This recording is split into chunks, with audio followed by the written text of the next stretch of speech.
बिस्मिल्लाहिर्रहमानिर्रहीम। Dear students, अस्सलाम वालेकुम। कोरल ड्रा के छठे लेक्चर के साथ आपकी खिदमत में हाजिर हूँ।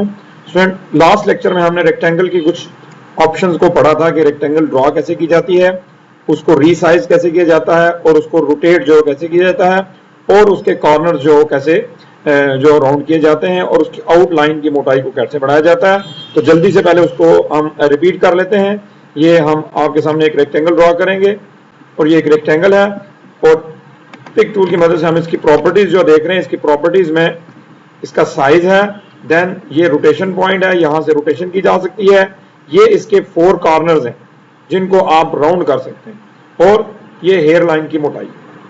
अभी मैं आपको रोटेट जो करके भी दिखाता हूं। ये मैंने 45 के एंगल पे रोटेट किया, यहां से उसके कोई से एक कॉर्नर या 2 कॉर्नर्स को मैंने रोटेट किया, राउंड किया और फिर यहां से हेयर लाइन की मोटाई को बढ़ाया।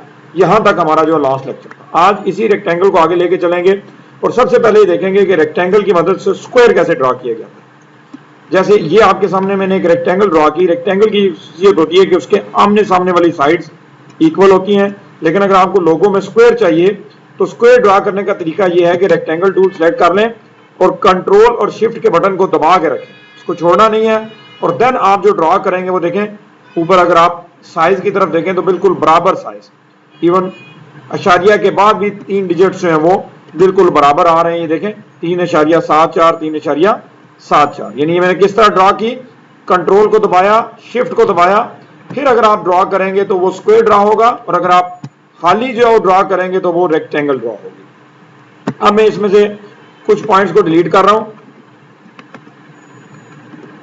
ये देखें कुछ रेक्टेंगल्स को, अब ये बच गया स्क्वायर। अब इस स्क्वायर को रीसाइज करना है तो एक तो तरीका वही पुराना है कि आप यहां से इसको रीसाइज कर सकते हैं, लेकिन इस तरह रीसाइज करने से ये सिर्फ एक साइड से जो पुश हो रहा है। अगर आप चाहते हैं कि ये अपने सेंटर पॉइंट के गिर्द चारों तरफ से बराबर रीसाइज हो तो फिर आप कैसे करेंगे?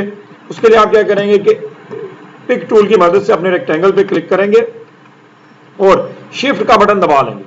वैसे देखें जब आप अपने एरो को इस पॉइंट पे लेके आते हैं तो ये 2 सर वाला एरो बनता है, लेकिन अगर आप शिफ्ट के बटन को दबा के रखें और फिर यहां पे लेके आए तो ये 4 हेडेड एरो बनता है। इसका मतलब होता है कि इक्वल रीसाइजिंग। अब ये देखें ये चारों तरफ से इक्वल रीसाइज हो रहा है, ये देखें।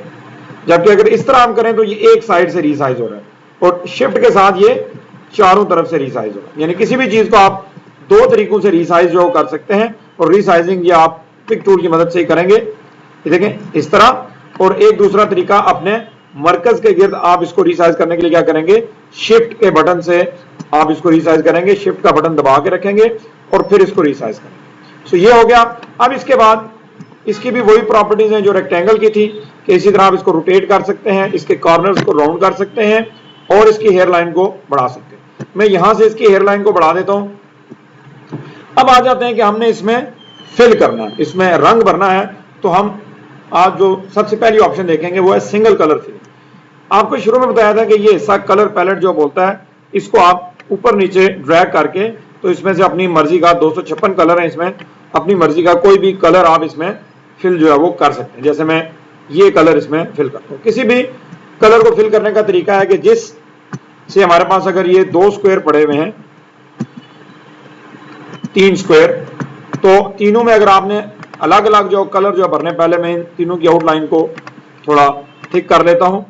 अब अगर आपने तीनों में रंग भरना है तो पहले जिसमें रंग भरना है उस पर क्लिक करेंगे, से यहां से जिस पे रंग जो भी आपने रंग भरना है उस पर माउस की मदद से क्लिक करेंगे तो वो रंग उसमें फिल हो जाएगा। अब मैंने ये वाला स्क्वायर सेलेक्ट किया, इसमें ये रंग भरा, फिर ये वाला सेलेक्ट किया और उसमें ये वाला। अब देखिए मैंने तीनों शेप में डिफरेंट कलर जो भर दिए हैं। अब आप चाहते हैं कि जो आउटलाइन है ब्लैक कलर की, इसका कलर भी अगर आप तब्दील करना चाहते हैं तो उसका तरीकाकार क्या है? उसके लिए आप अपने उस रेक्टेंगल को या जो भी चीज है उसको सिलेक्ट करेंगे और इस दफा आप कलर पे क्लिक नहीं करेंगे बल्कि राइट क्लिक करेंगे।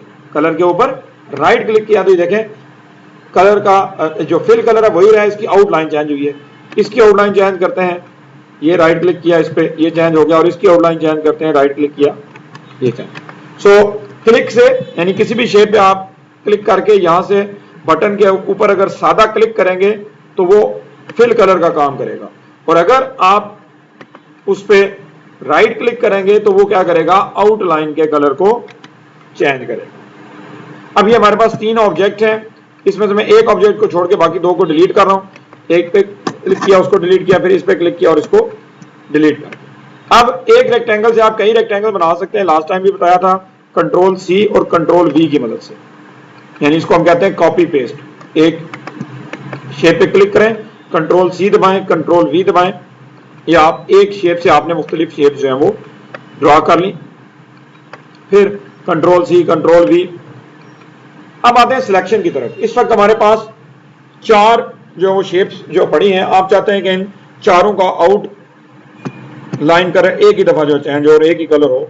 तो एक तो तरीका है कि आप एक पे क्लिक करें, फिर उसका रेड करें, फिर इस तरह दूसरी पे करें, इससे टाइम ज्यादा लगेगा। इसका हल ये है कि आप चारों को एक दफा ही सिलेक्ट कर लें, इसे कहते हैं मल्टी सिलेक्शन। नॉर्मल जब हम पिक टूल की मदद से किसी चीज पे क्लिक करते हैं, देखें नीचे क्या लिखा हुआ आ रहा है, रेक्टेंगल, एक रेक्टेंगल जो सिलेक्ट है। अगर आप एक से ज्यादा करना चाहते हैं तो शिफ्ट का बटन दबा लें और जितनी रेक्टेंगल पे आप क्लिक करते जाएंगे वो सिलेक्ट होती जाएंगी। अब देखें इस वक्त 4 ऑब्जेक्ट जो सिलेक्टेड है, अगर मैं बाहर क्लिक करूंगा तो सिलेक्शन खत्म हो जाएगी। लेकिन यही काम शॉर्टकट तरीके से बड़ी आसानी से किया जा सकता है। वो ये है कि पिक टूल की मदद से जो चीजें आपने सिलेक्ट करनी है, माउस का बटन दबा के रखें और इनके गिर्द ऐसे एक फर्जी रेक्टेंगल बनाएं। इस रेक्टेंगल के अंदर जो चीजें फुली इन आएंगी, जैसे अगर आप ये देखें तो आखिरी रेक्टेंगल जो सिर्फ टच हो रही है वो इन नहीं है। तो अगर मैं यहां पे सिलेक्शन आके छोड़ूंगा तो सिर्फ 3 ऑब्जेक्ट सिलेक्ट होंगे। देखिए अब अगर मैं बाहर क्लिक करके दोबारा सिलेक्ट करता हूं यहां से लेके यहां तक, तो ये 2 ऑब्जेक्ट सिलेक्ट हुए। और अगर मैं यू सिलेक्शन करता हूं तो कोई भी ऑब्जेक्ट सिलेक्ट नहीं होगा, क्योंकि कोई भी शेप कंप्लीटली मेरी इस रेक्टेंगल सिलेक्शन रेक्टेंगल के अंदर नहीं आ रही। देखिए तो आप इन चारों को इकट्ठा सिलेक्ट करें और किसी भी कलर पे राइट क्लिक करें तो वो एक ही दफा में उसका आउटलाइन कलर जो बन जाएगा। और अगर एक ही दफा आप इन सब के रंग खत्म करना चाहते हैं, अब आपको कोई कहा जाता है कि भाई इनके जो फिल कलर हैं वो खत्म कर दें, तो आप क्या करेंगे, चारों को या एक को इकट्ठा सिलेक्ट करें और ये सबसे ऊपर वाला जो आपको एक क्रॉस का बॉक्स नजर आ रहा है, इसका मतलब होता है नो। यानी अगर आप क्लिक करेंगे तो फिल को खत्म करेगा और अगर राइट क्लिक करेंगे तो आउटलाइन को खत्म करेगा। देखिए मैं इस पर क्लिक किया तो आउटलाइन अपनी जगह मौजूद रही है, लेकिन इसका जो फिल कलर है वो खत्म हो गया। अब आप चाहते हैं कि इसमें रंग भरें तो दोबारा किसी रंग पे क्लिक करें। अब मैं चाहता हूं कि आउटलाइन खत्म हो, यानी इन रेक्टेंगल्स की आउटलाइन खत्म करने के लिए आप क्या करेंगे, इस क्रॉस के ऊपर क्या करेंगे जी, राइट क्लिक जो करेंगे। तो राइट क्लिक करने से क्या हुआ है कि फिल कलर उधर ही रह गया है और आउटलाइन जो है वो खत्म होगी। तो यूं आप मल्टी ऑब्जेक्ट्स जो है वो क्रिएट करके एक ही दफा में उनको फिल भी कर सकते हैं और एक ही दफा में उनको आप अनफिल भी कर सकते हैं, उनके आउटलाइन भी चेंज कर सकते हैं। मैं एक ही दफा इनको सिलेक्ट करके डिलीट कर दिया, मैंने सिलेक्ट किया और डिलीट किया। अब इनकी मदद से एक छोटा सा लोगो आपके सामने जो बनाता हूं, ये देखें एक मैंने स्क्वायर ले लिया। स्क्वायर आपको पता है कंट्रोल और शिफ्ट के साथ हम बनाएंगे। फिर इसको हम करते हैं रोटेट थोड़ा सा, ये स्टूडेंट मैंने रोटेट किया, इसी की कंट्रोल सी और कंट्रोल वी किया, ये शेप बनाई, फिर कंट्रोल सी और कंट्रोल वी किया और ये यहां पे 3 शेप रख के कंट्रोल सी कंट्रोल वी, और ये मैंने यहां पे अभी आपको एक टूल नहीं बनाया, लेकिन मैं जस्ट ये बता रहा हूं कि रेक्टेंगल की मदद से एक सादा सी कमांड की मदद से हम एक सिंपल सा लोगो भी हमने क्रिएट कर दिया आपके सामने। ठीक है, सो ये मुख्तलिफ शेप्स को ऊपर नीचे रख के अगर आप चाहें तो इनकी आउटलाइन खत्म कर दें।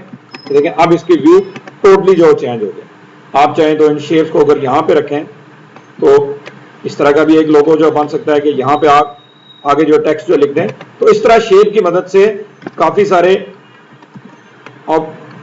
इस रेक्टेंगल टूल की मदद से आप काफी सारी शेप्स जो है वो क्रिएट कर सकेंगे। सो आज हमारा ये टूल जो कंप्लीट हो गया है, जिसकी मदद से हमने रेक्टेंगल और स्क्वायर बनाना जो सीखा और फिर उसी को रोटेट और सिक्यू करके आप मुख्तलिफ शेप्स जो हैं वो क्रिएट कर सकते हैं। स्टूडेंट होप सो ये टूल अब आपको कंप्लीट जो समझ आ गया होगा। नेक्स्ट लेक्चर में हम ओवल टूल के बारे में जो पढ़ेंगे, एलिप्स टूल जिसको हम अपनी सादा जुबान में दायरा भी जो कहते हैं, कि उसको किस तरह यूज किया जाता है, उसकी मुख्तलिफ वेरिएशंस कौन सी हैं। मीनवाइल आपने इसकी कंप्लीट प्रैक्टिस करनी है, रेक्टेंगल ड्रा करनी है और स्क्वायर वगैरह ड्रा करने हैं। और अगर कोई क्वेश्चन है तो वो नीचे कमेंट्स में आप जो ड्रा करें और इस चैनल को सब्सक्राइब करें और आगे शेयर करें। दुआओं में याद रखिएगा। फी अमानिल्लाह।